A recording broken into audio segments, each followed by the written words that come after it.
Welcome back. Let's do question 311. Given the geometric series, we have 3, 6, 12, goes on like that to n terms. Write down the general term of the series. How do we write the general term? We write it from the formula of the geometric sequences, which is Tn is equal to a times r to the power n minus 1, right? And then from the information that we're given there, a is equal to 3, then r is equal to 2, because 6 divided by 3 is 2, 12 divided by 6 is 2, so r is equal to 2.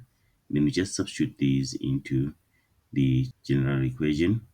So Tn is equal to 3 times 2 to the power n minus 1. Okay, can even write like this: 3 times 2 to the power n minus 1. That's the general term. You get your 1 mark for that.